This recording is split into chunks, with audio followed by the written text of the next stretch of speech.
एक नीला ड्रम जो दिखने में बस एक आम ड्रम था, लेकिन उसके अंदर दबी थी एक खौफनाक साजिश।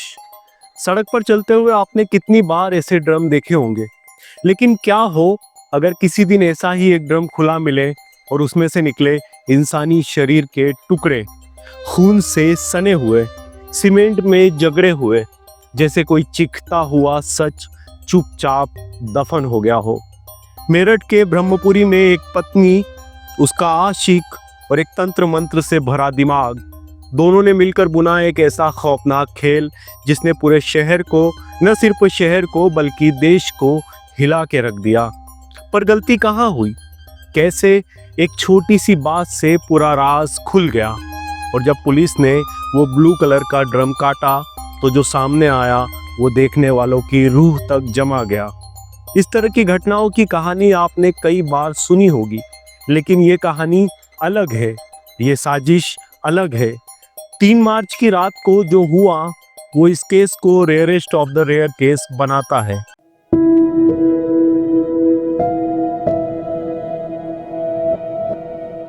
नमस्कार दोस्तों, मैं पीयूष आप सभी का एक दफा फिर से अपने चैनल पर स्वागत करता हूं।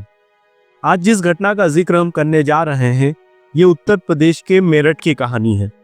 इसी मेरठ में लंदन में नौकरी करने वाले सौरभ राजपूत का परिवार रहता है, जिसमें उसकी बीवी मुस्कान रस्तोगी और 6 साल की बच्ची पीहू है। सौरभ के बारे में कहा जाता है कि इसने जमाने को बताया था कि ये पहले किसी नेवी में किसी विभाग में नौकरी करता था, लेकिन मौजूदा वक्त में ये लंदन में एक बेकरी में काम करता है। दूसरी तरफ बीवी मुस्कान मेरठ में ही अपनी बेटी के साथ रहती थी। सौरभ कभी कभी लंदन से अपने परिवार से मिलने मेरठ आया करता था। पैसों की कोई कमी न थी, क्योंकि सौरभ अच्छी कमाई करता था। अपनी बीवी को पैसे भेजने के साथ वो उसकी हर एक जरूरत पूरी करता था जो मुस्कान चाहती थी। सौरभ और मुस्कान की मुलाकात की बात करें तो मेरठ में ही 2016 से कुछ समय पहले इन दोनों की मुलाकात हुई थी। मुलाकात के बाद दोनों में प्यार हुआ, फिर दोनों ने 2016 में ही शादी कर ली। लेकिन सौरभ के घर वाले इस शादी से खुश नहीं थे। वहीं मुस्कान के परिवार को सौरभ अपने दामाद के तौर पर अच्छा लगता है, क्योंकि वो उनकी बेटी मुस्कान का ख्याल रखता था और साथ में उसकी नौकरी भी अच्छी थी। शादी के कुछ समय बाद ही मुस्कान एक बेटी को जन्म देती है, जिसका नाम ये दोनों पीहू रखते हैं। सब कुछ काफी अच्छा चल रहा होता है, लेकिन फिर 2018 का साल आता है। उसके बाद सौरभ वापस से लंदन चला जाता है, क्योंकि वो काफी समय से भारत में था। अब परिवार की जिम्मेदारी, उसकी शादी हो गई और बेटी का जन्म हो गया, तो उसने सोचा कि क्यों ना लंदन जाया जाए और वापस से अपनी नौकरी शुरू की जाए। सौरभ के जाने के बाद दोनों में फोन पर अक्सर बात होती थी। वहीं मुस्कान अपना अधिकतर वक्त सोशल मीडिया, व्हाट्सएप और दूसरी कोई ऐसी एप्स वगैरह है उसमें बिताती थी।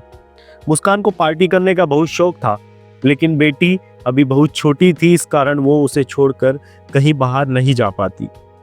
बेटी जब बड़ी हुई तो मुस्कान अक्सर पीहू को अपने माँ बाप के पास मेरठ में ही छोड़कर अकेले अपने दोस्तों के साथ कहीं घूमने निकल जाती थी। वहीं 2019 के एक दिन मुस्कान व्हाट्सएप ओपन करती है और व्हाट्सएप पे उसे एक नया ग्रुप बना दिखाई देता है। ग्रुप उसके स्कूल का था, जिसे वो सालों पहले छोड़ चुकी थी। लेकिन जब वो ग्रुप को टटोलती है, उसे साहिल नाम का एक लड़का मिलता है, जिसे वो पहले से जानती थी। वही साहिल जिसके साथ मुस्कान 8वीं क्लास तक साथ में मेरठ के ही विवेकानंद स्कूल में पढ़ती थी। ये करीब 2007 और 2008 के करीब की बात है, जब ये दोनों एक ही स्कूल में पढ़ते थे। दोनों जब व्हाट्सएप ग्रुप में एक दूसरे से टकराते हैं तो आपस में बात शुरू होती है। बात शुरू होते होते दोनों के मन में एक दूसरे के लिए कुछ फीलिंग्स जागती हैं और फिर दोनों मुलाकात करते हैं।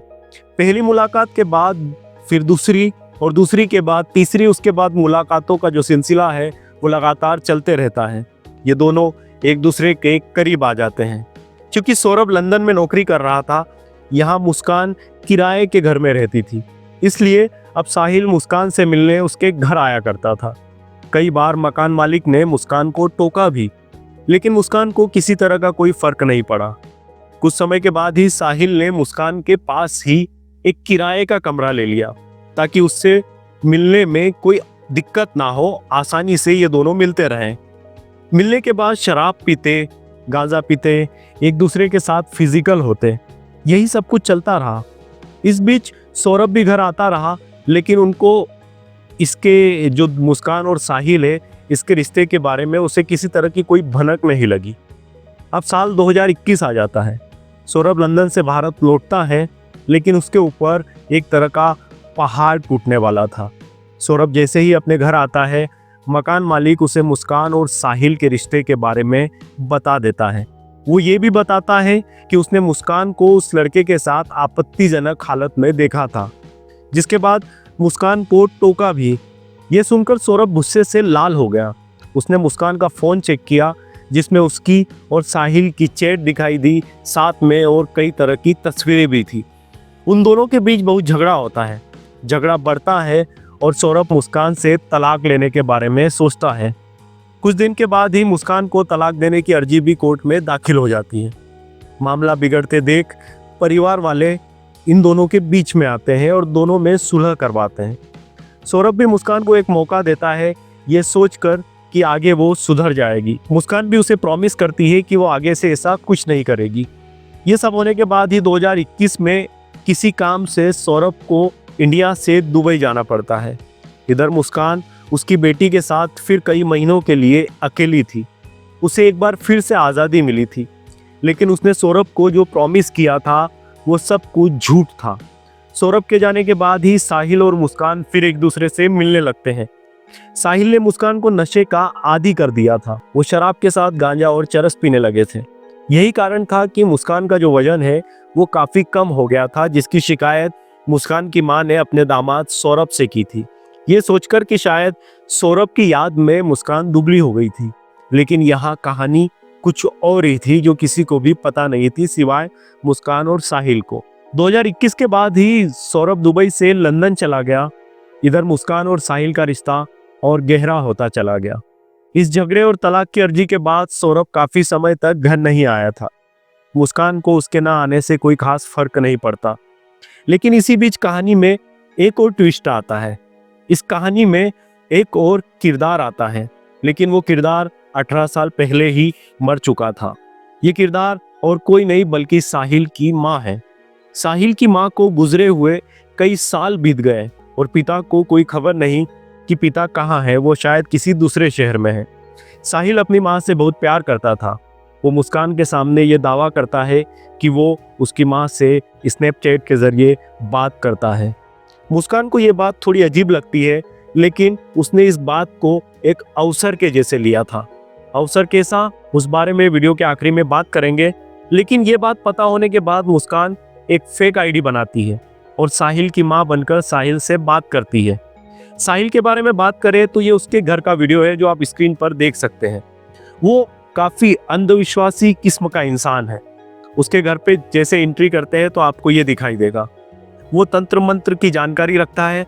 उसके घर की दीवारों पे कुछ अजीब अजीब से चित्र बने हैं।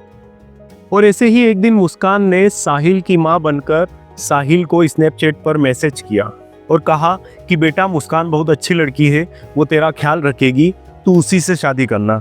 यह मैसेज देखकर साहिल को सच में लगता है कि उसकी माँ भी चाहती है कि वो मुस्कान से ही शादी करे, लेकिन मुस्कान के इरादे कुछ और ही थे। इधर इन दोनों का प्यार परवान चढ़ रहा होता है, उधर सौरभ अपनी नौकरी में मस्त था। 2021 के बाद 3 साल बीत जाते हैं और फिर आता है नवंबर 2024।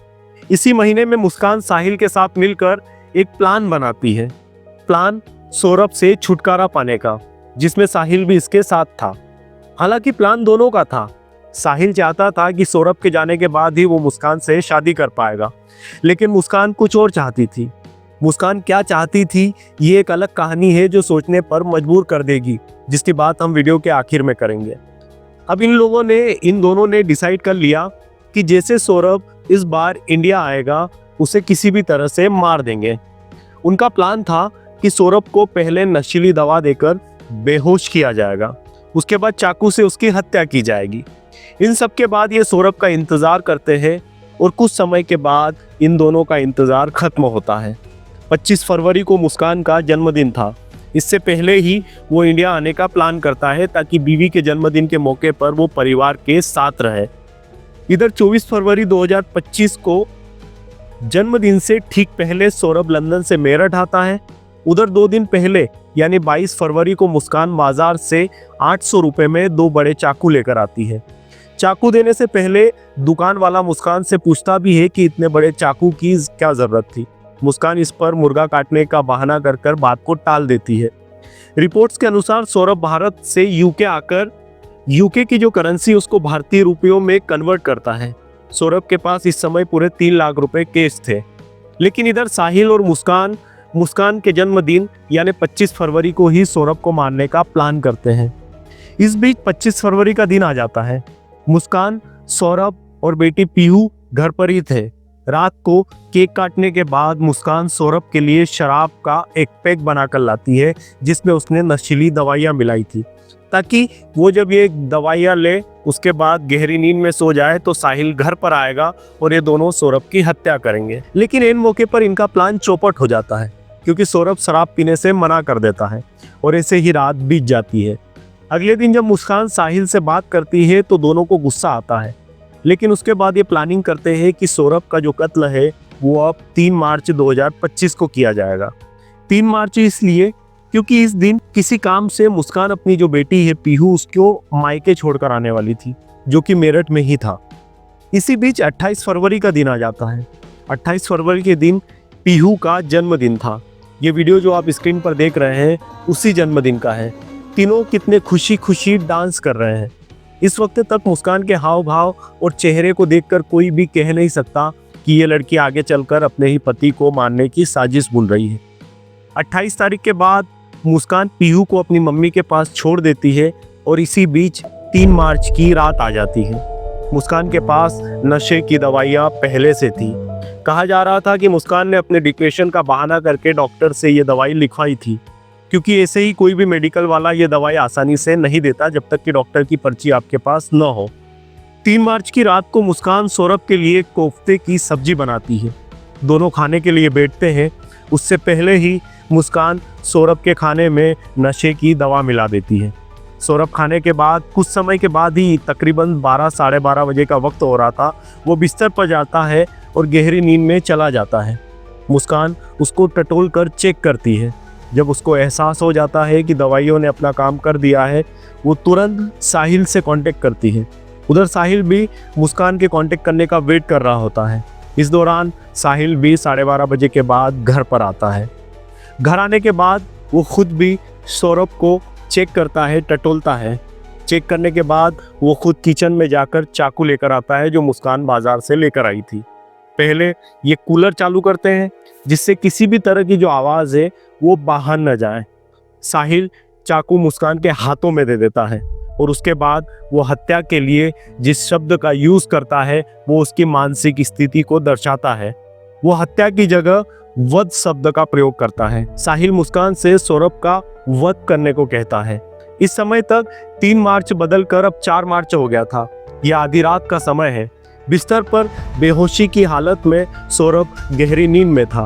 मुस्कान ने हाथ में चाकू लिया लेकिन उसकी हिम्मत नहीं हो रही थी। इधर साहिल मुस्कान से कहता है कि वो सौरभ की छाती पर बैठ जाए और 3 बार वार करे। मुस्कान ऐसे ही करती है। वो उसकी छाती पर बैठती है लेकिन चाकू सौरभ के सीने के पास लाने के बाद वो उसकी हत्या कर नहीं पाती। इधर अंधविश्वासी साहिल का मानना था कि सौरभ की हत्या मुस्कान के हाथों से ही होनी चाहिए। इसके पीछे तंत्र मंत्र से जुड़े उसके अपने तथ्य थे। जब साहिल देखता है कि मुस्कान उसकी हत्या नहीं कर पा रही है, वो मुस्कान के उसी हाथ को जिसमें चाकू था जोर से सौरभ के सीने में मारता है और चाकू अब उसके शरीर में था। इसके बाद वो बारी बारी से उस पर चाकू से वार करते हैं और वार करने के बाद जब उन्हें यकीन हो जाता है कि सौरभ अब मर चुका है, वो चैन से बैठकर आगे की प्लानिंग करते हैं। लेकिन इस वक्त तक उनके कमरे की हालत कुछ ऐसी होती है कि मुस्कान वहां रुकने से मना कर देती है। रिपोर्ट्स में कहा जा रहा है कि इसके बाद मुस्कान और साहिल दोनों साहिल के घर जाते हैं और रात पर वहीं रुकते हैं। इन्होंने बैग की व्यवस्था पहले ही कर ली थी। मुस्कान 2 बड़े बड़े बैग पहले ही बाजार से लेकर आ गई थी। अब आगे वो सौरभ के शरीर के टुकड़े करते हैं, जिसमें साहिल तंत्र मंत्र के चलते सौरभ की हथेलियों को उसके शरीर से अलग कर लेता है। ये साहिल का एक टोटका था। हथेलियों के साथ वो सौरभ के सर को भी अपने बैग में रख लेता है। साथ में शरीर के दूसरे हिस्से वो दूसरे बैग में रखकर मुस्कान के बेड के नीचे खिसका देते हैं। इस हत्या के बाद पुलिस अभी एक गुत्थी सुलझाने में लगी है। वो ये कि साहिल जिस बैग में सर और हथेली रखकर अपने घर पर रात को लेकर गया था, वो क्यों लेकर गया था, इसके पीछे क्या कारण है। क्या ये कारण किसी तंत्र मंत्र से जुड़ा हुआ है? साहिल के कमरे को देखकर लगता है ये वाकया जरूर तंत्र मंत्र से जुड़ा हो सकता है। अगले दिन साहिल उन्हीं हिस्सों को मुस्कान के घर लेकर आता है। ये दोनों अगले दिन फिर मिलते हैं। मुस्कान ब्लिंकिट से 10 किलो ब्लीच ऑर्डर करती है ताकि दोनों मिलकर उस कमरे और बाथरूम को जहाँ पर खून के धब्बे हैं उनको अच्छी तरह से साफ कर सके। एक दिन सफाई करने के बाद अब बारी थी शरीर के हिस्सों को ठिकाने लगाने की। पहले ये कई अलग अलग तरह की प्लानिंग करते हैं। पहले ये सोचते हैं कि लाश के टुकड़ों को कई दफना देते हैं, लेकिन प्लान इन्हें ठीक नहीं लगता। फिर ये सोचते हैं कि लाश के टुकड़ों को बैग में भरकर कहीं फेंक देते हैं, लेकिन अंत में ये दोनों एक आइडिया पर हामी भरते हैं। इनके शैतानी दिमाग में जो आइडिया आया था उसके बारे में आम आदमी सोच भी नहीं सकता, लेकिन ये उसे करने निकले थे। इसी बीच 5 मार्च का दिन आ जाता है। ये दोनों बाजार जाकर कुछ सीमेंट, रेत और साथ में 1100 रुपये में एक नीला ड्रम खरीदते हैं। जिस लड़के के पास से इन्होंने ड्रम खरीदा था उसने बताया कि खरीदते वक्त आमतौर पर हर कस्टमर भाव करता है, लेकिन इन्होंने उसी दाम में खरीद लिया जो दाम बताया गया था। ड्रम घर लाने के बाद सौरभ के शरीर के हिस्सों को ड्रम में रखा जाता है। हिस्सों के साथ जिस चाकू से उसकी हत्या हुई थी उसको उसके पेट में रख दिया जाता है ताकि एक और सबूत मिटाया जा सके। ड्रम में पानी, सीमेंट और रेत मिलाकर इस तरह से पैक किया गया था जिससे शरीर का कोई भी हिस्सा कंक्रीट बनने के बाद बाहर न दिखाई दे। ढक्कन लगाने के बाद अब इनकी अगली प्लानिंग शुरू होती है, जो बेशर्मी की हद है। क्योंकि सौरभ और मुस्कान की बेटी पीहू मायके में थी, ये लोग लाश ठिकाने लगाने के अगले ही दिन यानी 6 मार्च को शिमला कसोल जाने की तैयारी करते हैं। इनके पास सौरभ के पैसे थे, इसलिए फिलहाल इन्हें पैसों की कोई चिंता नहीं थी। ये लोग मज़े से शिमला कसोल घूमते हैं, वहाँ नशा करते हैं, पब जाते हैं, पार्टी करते हैं। इस बीच साहिल का जन्मदिन भी था। मुस्कान ने कैब वाले को ये कहकर कि साहिल का जन्मदिन है, उसको केक अरेंज करना है रात को करीब 12 बजे। भैया आप अभी थोड़ी देर बाद ही ला देना, कोई सा भी केक ले आना और उस पर लिखवा देना हैप्पी बर्थडे बाबा। बाबा लिखवाना है, ठीक है ना। और आप बोलना यहाँ लाके कि ये आपका सामान है, इसे रख लो, मैं सुबह ले लूँगा। अब अभी ले आओ आप, पैसे मैं आपको कल ही दे दूँगी। भैया आप मैसेज देख लो, मैं मैसेज पे ही आपसे बात कर पाऊँगी। ये यहाँ पे है ना, तो मुझे सरप्राइज़ देना है रात को, केक कट करवाना है। हाँ भैया ठीक है, आप ले आओ और आके गेट बजा देना। Thank you. बस आप ये ध्यान रखना पता ना चले उसमें केक है। साहिल ने करीब 50,000 रुपये से मेरठ से लेकर के शिमला मनाली तक और कसोल तक के लिए एक कैब बुक की थी। 6 मार्च से 17 मार्च तक ये उधर ही रहते हैं, उसी कैब से हर जगह घूमते हैं। इधर मुस्कान के पास साहिल का फ़ोन चालू था। स्क्रीन पर आप कुछ व्हाट्सएप के चैट देख सकते हैं। ये चैट मुस्कान ने सौरभ के फ़ोन से सौरभ के घर वालों से बातचीत के ज़रिए की थी, ताकि उन्हें गुमराह किया जा सके, किसी को ये न लगे कि सौरभ मर गया है। वो घूमती साहिल के साथ है, लेकिन घर पर यह बताया गया था कि सौरभ और मुस्कान घूमने गए हैं। इस बीच इनके पास पैसे खत्म हो जाते हैं, लेकिन मुस्कान को सौरभ के कार्ड का पासवर्ड नहीं पता था। जितना कैश था वो खत्म हो गया था। मुस्कान बहुत कोशिश करती है कि किसी भी तरीके से कुछ पैसे निकल जाएं। वो फ़ोन से कोशिश करती है, लेकिन जब उसके पास कुछ रास्ता नहीं बचता है, वो अपनी माँ को फ़ोन करती है और कहती है कि मुझे सौरभ के अकाउंट से पैसे निकालने हैं, कैसे निकालूं, कोई रास्ता बताओ। माँ को कुछ शक होता है। वो कहती है कि सौरभ तो तेरे साथ में है, उससे ही पूछ कर निकाल ले, मुझसे पूछने की क्या ज़रूरत है। इन दोनों के बीच बातचीत चलते रहती है, लेकिन मुस्कान के सब्र का बांध अब टूटने वाला था। वो चिढ़कर अपनी माँ से कुछ ऐसे शब्द बोल देती है कि माँ को कुछ शक होता है, लेकिन इसके बाद इन दोनों की बातचीत खत्म हो जाती है। मुस्कान और साहिल जब मेरठ आते हैं, मुस्कान अपने मम्मी पापा के घर अपनी बेटी को लेने के लिए जाती है, लेकिन माँ मुस्कान को अकेले देखकर सौरभ के बारे में पूछती है। मुस्कान पहले तो बातों को इधर उधर घुमाती है, लेकिन माँ जब सख्ती से पूछती है, इसके बाद मुस्कान रोते हुए सब कुछ अपनी माँ से कह देती है। इस पर पिता इतना गुस्सा होते हैं, उन दोनों को कुछ भी समझ नहीं आता, लेकिन फिर वो समझदारी का जो काम करते हैं वो पुलिस को बताते हैं। पुलिस भी मामले को गंभीरता से लेते हुए कुछ ही देर में मुस्कान के घर पहुंचती है। इस बीच सौरभ का भाई भी इस बात की खबर पाकर वहां पर पहुंच चुका था और साथ में पुलिस घर की छानबीन करती है, लेकिन कुछ भी खास दिखाई नहीं देता। लेकिन इस बीच पुलिस की नजर पड़ती है एक नीले ड्रम पर। ये आप वीडियो में देख सकते हैं। इन दिनों फ्रीज में, कुकर में, दीवार में लाश छुपाने की कई वारदातें सामने आई हैं, जिसके बाद पुलिस उस ड्रम को देखती है तो उन्हें तुरंत समझ में आ जाता है कि मामला क्या है।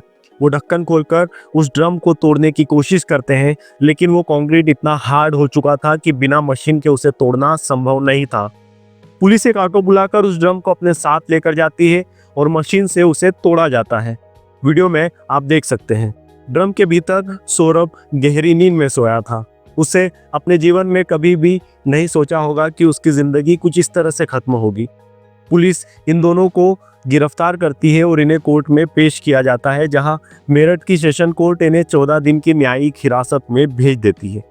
अब बात करते हैं इस कहानी से जुड़े कुछ अहम पहलुओं पर। जो साजिश मुस्कान और साहिल ने की, यह हत्या अपने साथ एक नहीं बल्कि कई प्रश्न खड़े करती है। मैं इस केस को पढ़ते हुए पीहू के बारे में सोच रहा था। आजकल रिश्ते टूटना समाज में कितना आम हो चुका है, लेकिन कुछ समय के रिश्तों में जो औलाद पैदा होती है उसका क्या कसूर होता है। पीयू के सर से न सिर्फ बाप का साया छूटा, बल्कि माँ भी उसके लिए मरने के समान ही है। बिना गलती के मासूम पीहू का बचपन शुरू होते ही खत्म हो गया, लेकिन वो अब अनाथ हो चुकी है, जो उसके लिए जिंदगी भर का एक दुख है। पूछताछ में मुस्कान ने कहा कि वो साहिल से शादी नहीं करना चाहती थी, लेकिन सवाल ये उठता है कि अगर साहिल से शादी नहीं करनी थी तो फिर सौरभ को क्यों मारा। असल में मुस्कान अपनी जिंदगी में पूरी आज़ादी चाहती थी। वो अपने पति से, घर वालों से और बच्चे से भी आज़ादी चाहती थी। खबरों के मुताबिक वो एक्ट्रेस बनना चाहती थी, लेकिन सौरभ और बेटी के चलते वो अपने सपने पूरे नहीं कर पा रही थी। साहिल से उसका रिश्ता कोई प्रेम का नहीं था, बल्कि शरीर और नशे का था। लेकिन अगर वो आज़ादी ही चाहती थी तो 2021 में वो सौरभ को तलाक दे देती। किसी की जिंदगी छीनने से क्या हासिल हुआ? खुद भी जिंदगी भर जेल में रहेगी और सौरभ को इस दुनिया से खत्म कर दिया। इधर सौरभ के घर वालों ने मुस्कान और उसके घर वालों पर गंभीर आरोप लगाए हैं। उनके अनुसार मुस्कान के घर वाले अक्सर सौरभ से पैसे मांगते रहते थे। उन्होंने आरोप लगाया कि उन्हें उनकी बेटी के बारे में सब कुछ पता था। पुलिस फिलहाल इस मामले में गहराई से जांच में जुटी है। वहीं साहिल के घर तलाशी में पुलिस को तंत्र मंत्र की तस्वीरें, बिल्ली, शराब की बोतलें, नशे का सामान और नमक मिला, जो इस ओर इशारा कर रहा है कि इसमें अंधविश्वास और तंत्र मंत्र भी शामिल है। साहिल की नानी से पूछताछ में पुलिस को पता चला कि साहिल काफी समय से नशे का आदी था। मां के मरने के बाद जब बाप छोड़कर गया तो उसके अकेलेपन को नशे ने भरा। नशे ने तंत्र मंत्र और मां से बात करने का भ्रम पैदा किया। भ्रम और अंधविश्वास को बढ़ाने में मां बनकर साथ दिया मुस्कान ने।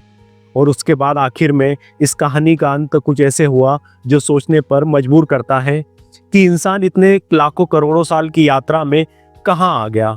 ये यात्रा बेहतर इंसान बनने की होनी चाहिए थी, लेकिन यहाँ लोग जानवर बनने चले हैं। इस वीडियो में फिलहाल इतना ही। नीले ड्रम का इस तरह का ही एक और केस मैंने इससे पहले भी कुछ दिन पहले किया था। यहाँ पर आप स्क्रीन पर देख सकते हैं और साथ में लिंक में डिस्क्रिप्शन में दे रहा हूँ। इस केस से जुड़ी और कोई भी महत्वपूर्ण अपडेट होगी तो आप लोगों तक जरूर पहुंचाई जाएगी। साथ में आप सभी से निवेदन है कि चैनल को सब्सक्राइब जरूर कीजिएगा, कमेंट और लाइक भी कीजिएगा। इससे चैनल को ग्रो होने में मदद मिलेगी। आप सभी अपना ख्याल रखिएगा। मिलते हैं अगले वीडियो में। आप सभी का बहुत सारा शुक्रिया।